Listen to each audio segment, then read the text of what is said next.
Ah. Ah. It's almost like you listened to me. Hello everyone, welcome back to the Zekko football channel. Chelsea have defeated Middlesbrough by 6-1 in the second leg of the Carabao Cup semi-final. And today we're going to be having a look at what Mauricio Pochettino did differently to turn everything around. Remember, they were 1-0 down on aggregate going into this game. So this is quite the turnaround. And the previous video that I made about it wasn't exactly too kind.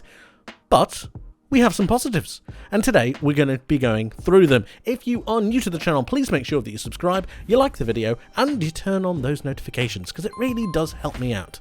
But now, let's talk Chelsea.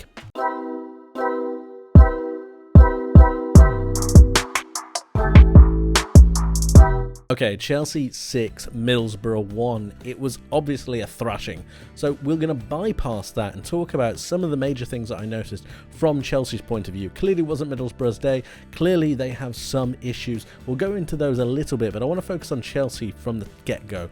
First of all, the first 10 minutes were a bit hit or miss. Both teams were quite nervy. Both teams looked like they were quite unsettled. Middlesbrough started okay, and then Chelsea came into the game in around about the 10th minute. But one thing that I really did notice from the get-go was the intent from Chelsea to really go forwards and try to get some penetrating runs, some penetrating passes, and that's actually where the first goal comes from. It's actually Ben Chilwell moving into midfield a little bit, playing those penetrating passes, and they were absolutely clinical with some of the chances they had. We'll have a look at the stats in just a moment, but you can see the 4 goals, the attacking momentum was all in Chelsea's favour, and Middlesbrough couldn't really get out, and even when they did, they tried to play out from the back, and they just got punished time after time again. It could have been even worse. Let's have a look at the lineups, because Chelsea did change things, and we're going to go into that a little bit later. Middlesbrough really did struggle to get into the game. There was a moment, or a couple of moments, where Jonathan Housen was following the runs of Enzo Fernandez, and it just didn't work. Again, we'll talk about the player positioning a little bit later, and the changes that Mauricio Pochettino made to really help Chelsea progress in this match. Stats-wise, it really does go all in Chelsea's favour. The possession, the shots on target, it was Chelsea's game to lose, and Middlesbrough didn't really have a foothold in it from the 10th minute onwards. If we have a look down towards the latter parts of the stats, one thing I really want to highlight are the passes. 656 for Chelsea, 399 for Middlesbrough. Doesn't seem too much of a difference, but when we're talking accurate passes, which is the stat that I really want to talk about, 89% passing accuracy for Chelsea, 80% for Middlesbrough. That's a 10% swing almost, and that is far too much when you're playing up against Premier League opposition. Yes, Chelsea haven't had the greatest of seasons, they've actually been quite poor, but if you have a 10% difference in your passing accuracy, it's really going to show up. And that's exactly what happened for Middlesbrough in this game. They gave away too many passes too cheaply, and it just meant that Chelsea kept coming back wave after wave after wave. It doesn't matter how many tackles you make, it doesn't matter how many clearances you make or how many interceptions, Chelsea will keep on coming because of the lack of retention of the ball, which Middlesbrough tried to play out from the back, and it just didn't work. Chelsea's pressing game was too high, their intensity was too much, and it doesn't matter whether they won the duels, because in the end Chelsea just had too much for them going forwards. The intent and the intensity from Chelsea was just too great, and Middlesbrough could not deal with it. It was an interesting game to watch from the point of view that Middlesbrough didn't stop playing out from the back. I know that's what Michael Carrick wants to do, but at some point, is there not a chance that you've got to cut your losses? Is there not a moment when you think it's really not going our way?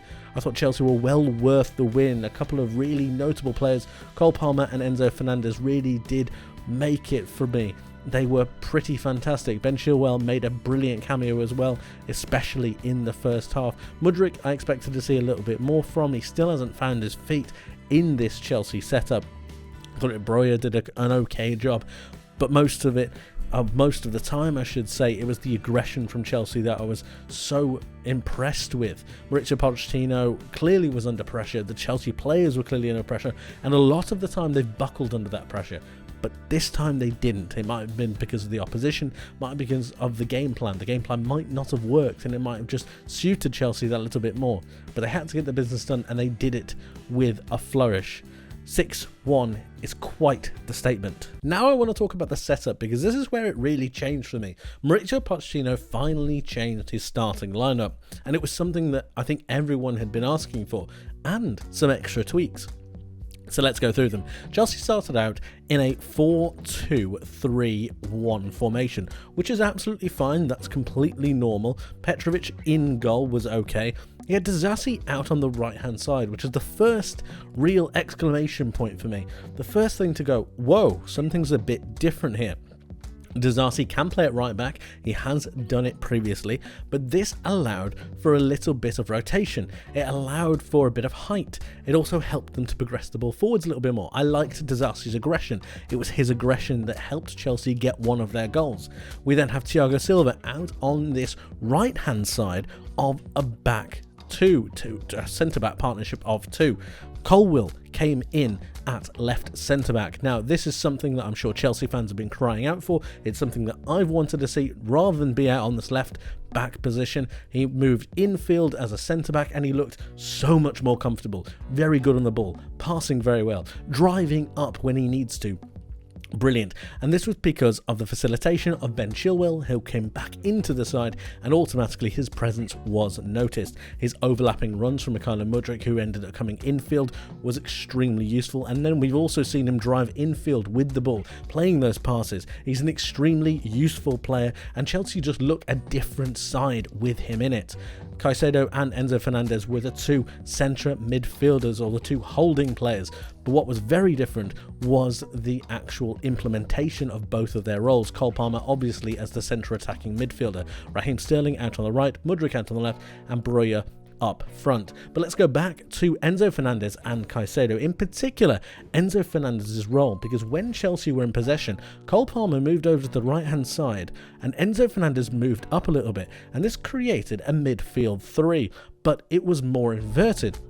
And then Enzo ended up pushing on towards the Middlesbrough defenders. Cole Palmer stayed out on this right-hand side and it split the Middlesbrough midfield. This allowed Caicedo to rotate from left to right, making sure that they were able to dictate possession and also make sure that any kind of Middlesbrough counter-attack was swallowed up whole. The pressing game from these Chelsea attackers was extremely useful. And then you've got that split in between the side, which everyone knows about now. You have 5 attackers, you have 5 defenders, and that's essentially how a lot of teams in the modern era and the modern game go forwards. Enzo becoming one of those attackers, one of those pressers high up the pitch, and then you've got the back line of Chelsea who pushed up as well towards the halfway line to make sure they squeeze the game. This was done so efficiently, so well, with so much intent, and it's this major change, Enzo moving forwards, that I think really put the hurt onto Middlesbrough, really put the pressure on it, stopped them from being able to play up from the back, at the same time allowing Chelsea to be that little bit more dangerous with those third man runs. A brilliant tactical change from Mauricio Pochettino. And that tactical implementation looked something like this. So you have your 2 centre-backs, they are split quite evenly. You've got your right back and your left back. The left back can make those overlapping runs because Mudryk is being pushed inside. Disasi can do the same thing out on this right hand side because Sterling is moving infield. Cole Palmer is picking up this right attacking midfield slot.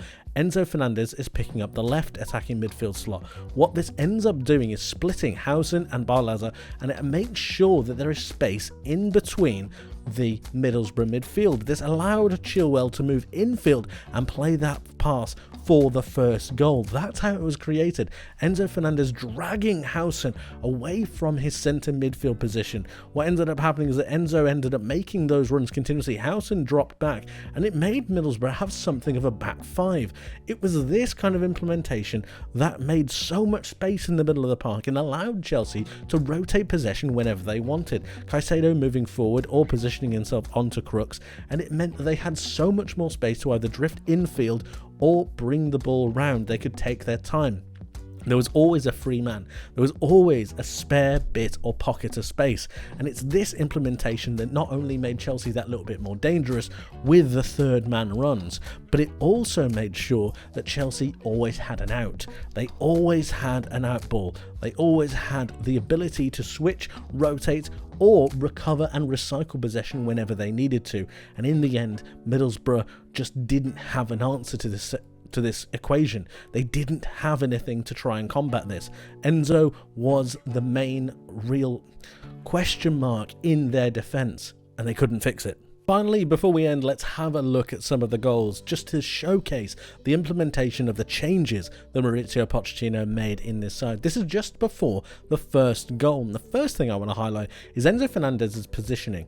If we have a look at him here, we can see that he's almost on the last line of defence. Here is Housen right here. He's meant to be marking him. He's being dragged infield, just backed up a little bit away from his central midfield position. And what this ends up doing is giving a load of space to Ben Chilwell. This is far too much time for a player of his quality, of his calibre, and we also see Raheem Sterling ready to make a run. He's pointing, he knows where he wants the ball to be. He can see across the line of the defence. A couple of Middlesbrough players want to play offside, they want to step up, but Sterling's looking across the line and he knows that he's on. The ball gets played in from Ben Chilwell, and that's where the first goal comes from. It's just far too good from Chelsea. Look at the Middlesbrough player here, trying to play offside. He flags for it, it does not get given. Sterling is onside. He slots it across, and that is 1-0. Chelsea ends up being an own goal because Broja doesn't finish his dinner, but that's absolutely fine. 1-0. It's 1-1 in aggregate at this point, and Chelsea move on. Now let's have a look at the second goal. Disasi is making one of those overlapping runs. Sterling has played him in from a nice little back heel. They're going towards the byline, and the ball is coming in towards the penalty area, centre circle. Broja is walking towards the ball. He makes that movement a little bit later. Enzo Fernandez actually realises this. I'm going to highlight him in a different colour, because what ends up happening is when Broja moves over to the right-hand side, Enzo makes a darting run into the centre of the box. The third man run is so crucial. It's so important. And so when we move this on a little bit, we can see that Broja is going to get the ball.